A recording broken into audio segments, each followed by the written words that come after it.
नमस्कार मित्रों, कैसे हैं आप सभी। आशा करता हूँ कि सभी कोई स्वस्थ होंगे, कुशल होंगे। आइए आज हम अपनी सीरीज़ अलंकार के दूसरे एपिसोड पर चलते हैं। पिछले एपिसोड में हमने अनुप्रास अलंकार पे चर्चा किया, जो शब्द अलंकार का भेद है। जिन्होंने नहीं देखा है कृपया जाकर उसे देख लीजिए, जिससे आप अलंकार समेत अनुप्रास अलंकार की परिभाषा भली भांति समझ सकेंगे। यदि आप अलंकार ही नहीं समझ पाए तो आप किस तरह से अनुप्रास या यमक समझेंगे। आपको उसके लिए अलंकार समझने की आवश्यकता है, तो आप मेरे पिछले वीडियो में जाकर उसे समझ सकते हैं। आइए आज हम शब्दालंकार के दूसरे भेद यमक अलंकार पे चर्चा करते हैं। देखिए बच्चों, पहले आप ये समझिए कि जो शब्दालंकार है उसमें हमने क्या देखा था कि जब किसी भी कविता में या काव्य में शब्दों के माध्यम से चमत्कार उत्पन्न की जाती है तो हमेशा हम अलंकार की परिभाषा लिखते वक्त लिखते हैं काव्य या कविता। ये कोई ज़रूरत बात नहीं है कि हमेशा अलंकार का प्रयोग कविता में ही हो या काव्य में भी हो। कभी कभी कोई लेखक जिन लोग काव्य शैली में लिखते हैं उन लोग किसी गद्य में भी इस अलंकार का प्रयोग कर सकते हैं, लेकिन हम देखते हैं कि अधिक से अधिक अलंकार का प्रयोग कविता में ही होता है। ठीक है, आइए हम यमक को विस्तार पूर्वक समझते हैं। पहले इसका क्या परिभाषा था और इसका हिंदी तात्पर्य क्या है। वह शब्द पुनि पुनि परय अर्थ भिन्न भिन्न, अर्थात जहाँ कोई शब्द बार बार आए किंतु उसका अर्थ बदल जाए, वहाँ यमक अलंकार होता है। समझिए अच्छे से इसको। मतलब कोई भी कविता की पंक्ति हो, उसमें एक ही शब्द एकाधिक बार आए, लेकिन हर बार उसका अर्थ जो होता है वो अलग निकलता है। मतलब हर बार उसका मतलब अलग निकलेगा। अवश्य इस वीडियो में भी आपके लिए उदाहरण होंगे, काफ़ी उदाहरण है आपको यमक अलंकार के ज्ञान के लिए। आइए हम यमक अलंकार के उदाहरण को विस्तार पूर्वक समझते हैं। पहला उदाहरण है आपका, वे 3 बेर खाती थी सो 3 बेर खाती है। यहाँ पे देखिए आप, बेर जो शब्द है वो दो बार आया है। तो पहला बेर का अर्थ होता है बार और दूसरा बेर का अर्थ होता है बेर नामक फल।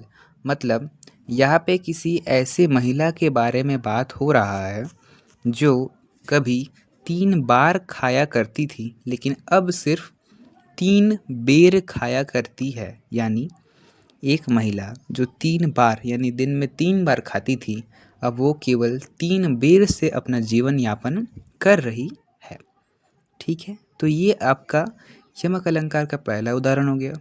दूसरा उदाहरण देखिए, काली घटा का घमंड घटा। तो यहाँ पे आप फिर से देख पा रहे हैं कि जो घटा शब्द है वो दो बार आया है। इसमें आपको घटा का मालूम बहुत भली भांति मालूम होगा। जी हाँ, पहला घटा का अर्थ है बादल, यानी जो काला बादल है उसका घमंड घटा। काला बादल का कैसे घमंड घटा, यहाँ पे दूसरा घटा का मतलब होता है कम होना। ठीक है, तो काली घटा का घमंड घटा। तीसरा जो आपका उदाहरण है ये यमक अलंकार के सर्वश्रेष्ठ उदाहरणों में से एक है। कोई भी महान या विद्वान व्यक्ति से आप यदि यमक अलंकार की कोई भी उदाहरण मांगे तो सर्वप्रथम वो यही उदाहरण देंगे। वो उदाहरण है, कनक कनकते सौगुनी मादकता अधिकाय या खाए बौराए नर व पाए बौराए। इसमें देखिए कनक कनक जो शब्द है वो 2 बार आया है और हर बार की तरह इस बार भी कनक का 2 अर्थ है। पहला कनक का अर्थ है सोना। ठीक है, सोना तो आप अच्छे समझते होंगे। तो कनक को हम सोना भी कहते हैं, इसको हम कंचन भी कहते हैं। ठीक है, और दूसरा कनक का अर्थ है धतूरे का फल, जो खाने से आदमी नशेड़ी बन जाता है। मतलब स्पष्ट रूप से कवि ये कहना चाह रहा है कि जो दोनों कनक हैं, या तो सोना या तो धतूरा, दोनों को पाने से जो मनुष्य है वो बौरा जाता है, यानी वो पागल हो जाता है। यदि किसी व्यक्ति के पास अधिक सोना हो जाए तो भी वो व्यक्ति पागल हो जाएगा।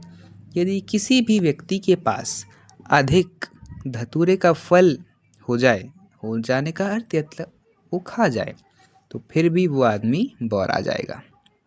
आइए इसी के साथ हम अपने अगले उदाहरण की ओर बढ़ते हैं। बसन देहु बाज में हमें बसन देहु ब्रजराज। इसमें बसन का पहला अर्थ है वस्त्र और दूसरा अर्थ है रहने। ठीक है, आइए अगले उदाहरण की ओर चलते हैं।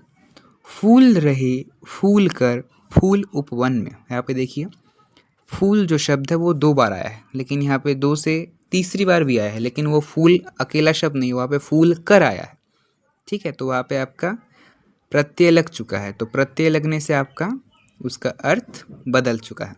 आप यदि चाहते हैं कि मैं उपसर्ग और प्रत्यय पे भी वीडियोस लाऊं, कृपया मुझे कमेंट सेक्शन पर बताएं, हम उसमें भी विस्तार पूर्वक आलोचना करेंगे।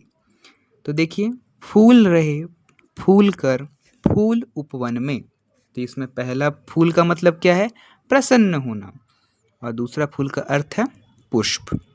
तो जो पुष्प है वो उपवन में फूल कर खिल रहे हैं, मतलब जो पुष्प है वो प्रसन्न होकर बगीचे यानी उपवन में खेल रहे हैं। आइए हम दोबारा दोहराते हैं, हमने क्या पढ़ा, पुनरावृत्ति। तो यमक अलंकार हम उसे कहेंगे या उस स्थान पर कहेंगे जब किसी कविता या काव्य में एक ही शब्द के बार बार आने पर भी उसका प्रत्येक बार का अर्थ अलग अलग आता हो, वहाँ पे यमक अलंकार होता है। तो आज अलंकार सीरीज़ का ये दूसरा एपिसोड हम यहीं पे समाप्त करते हैं। आशा करता हूँ कि आप सभी स्वस्थ रहेंगे, खुश रहेंगे, तंदुरुस्त रहेंगे। तब तक के लिए आप इतने से ही काम चलाइए। हम अगले एपिसोड पर यमक अलंकार के आगे यानी श्लेष अलंकार पर विस्तृत रूप से चर्चा करेंगे। धन्यवाद।